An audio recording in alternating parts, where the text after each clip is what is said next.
Magandang worship Maganda, kanina. maganda, maganda. Nakakatuwa na talagang maano ka talaga sa mga, yung mga, ano nila, songs nila, worship. Ganda, the best talaga, maganda. Next is, mamaya, lalakad-lakad kami. Ay, baka hindi na kami makapaglakad-lakad pala. Ano na lang, ikat na, punta kayo kayo ng hotel. Diba? Ay, katayo na kami. Mag-hi tayo.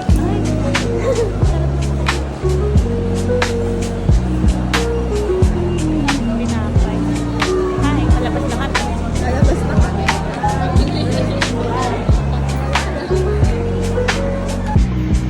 Hello, magbabalik. Dito kami ngayon sa hospital for check-up sa pamangkin ko. Pagkatas namin sa SM Lazaro. Diretso na kami agad dito. Hindi na kami nakapag-ikot. Kasi nga, meron siya Ay, guys. discomfort. Kailangan ma kailangan ma-check up kung ano. Siyempre, mahirap na. Lalo bukas may pasok na siya. Waiting lang kami para matawag yung number niya.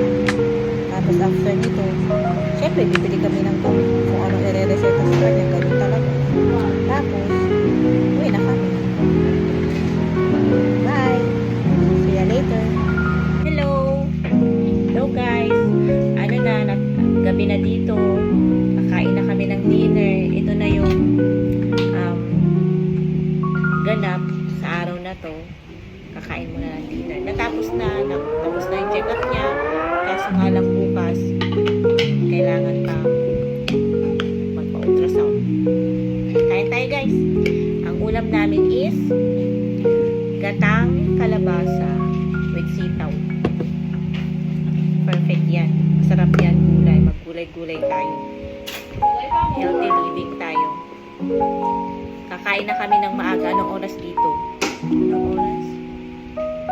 7:04. Kakain na kami ng maaga kasi para maaga kami makatulog dahil maaga kaming i-visit. Aalis dito. Ay ako, pwede pa akong kumain. Magkakape lang ako sa tinapay. Siya, fasting na siya.